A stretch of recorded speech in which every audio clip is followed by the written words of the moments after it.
7월 15일 목요일 새벽 묵상입니다. 오늘 말씀은 이사야 41장 21절에서 29절까지의 말씀입니다. 나 여호와가 말하노니 너희 우상들은 소송하라. 야곱의 왕이 말하노니 너희는 확실한 증거를 보이라. 장차 당할 일을 우리에게 진술하라. 또 이전 일이 어떠한 것도 알게 하라. 우리가 마음에 두고 그 결말을 알아버리라. 혹 앞으로 올 일을 듣게 하며 뒤에 올 일을 알게 하라. 그리하면 너희가 신들인 줄 우리가 알리라. 또 복을 내리든지 재난을 내리든지 하라. 우리가 함께 보고 놀라리라. 보라, 너희는 아무것도 아니며 너희 일은 허망하며 너희를 택한 자는 가증하니라.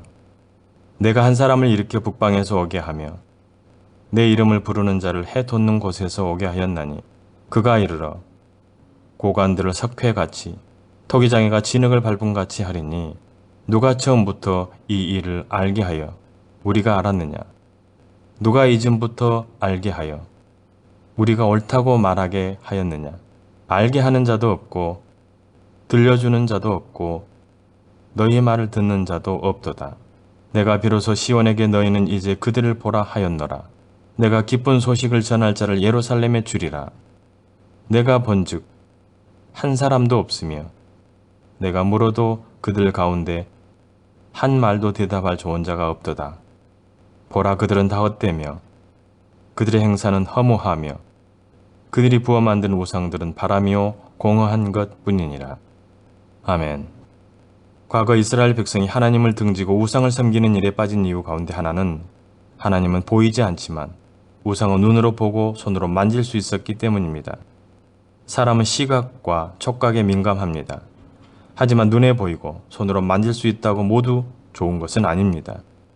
우리가 하나님이 아닌 우상과 세상을 섬길 때 나타나는 결과는 무엇일까요? 첫째는 미래가 불안해집니다. 우리 사회에서 미래를 보장하는 가장 강력한 힘은 물질에서 나옵니다. 좋은 학교를 나오고 대기업에 취직하려는 이유도 돈과 관련된 경우가 많습니다. 하지만 돈이 많다고 자동적으로 행복해지는 것은 아닙니다. 인간의 근본적인 욕구가 돈만으로 해결되는 것은 더더욱 아닙니다. 우리의 행복과 삶에 대한 만족은 단순히 돈이 많고 적음에 좌우되지 않습니다. 우리가 어린 시절 주머니와 지갑에 돈 한 푼 없어도 불안을 느끼지 않았던 이유는 우리의 필요를 언제든지 해결해 줄 부모님이 우리 곁에 계셨기 때문이고 우리가 부모님의 공급을 전적으로 신뢰했기 때문입니다. 하나님이 눈에 보이지 않는다고 하나님께 우리의 미래를 맡기기보다 세상의 물질에 집착하고 그 물질에 우리의 미래를 의탁하는 것은 지혜롭지 못한 행동입니다.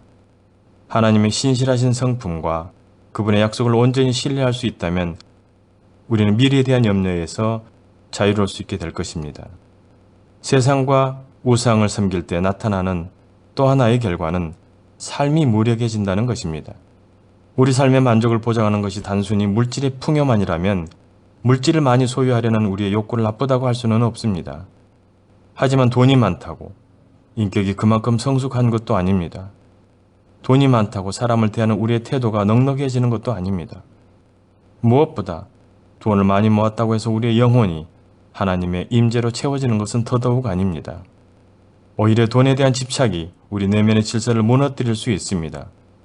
우리의 믿음도 떨어뜨릴 수 있습니다. 우리의 내적 평안도 파괴할 수 있습니다. 그래서 바울은 돈을 사랑하는 것이 일만하게 뿌리가 된다고 했습니다. 그렇기 때문에 오늘 본문은 우상이 아무것도 아닌 허망한 것이며 우상을 선택한 자는 가증하다고 말합니다. 그렇습니다. 우상을 따르면 우리의 존재는 의미 없는 무력감에 빠져들 수밖에 없습니다. 인간이 의미 있는 삶을 살기 위해 꼭 필요한 것은 바로 하나님을 따르는 것입니다. 그러므로 오직 하나님 안에만 진정한 만족이 있습니다. 마지막 세 번째로 우상을 숭배하게 되면 인생의 결말이 공허함으로 끝난다는 것입니다. 한 사람의 인생이 아름다울 때는 그 사람이 다른 사람의 유익을 위해 혹은 그가 속한 공동체의 선을 위해 어떤 형태로든 기여히 했을 때입니다.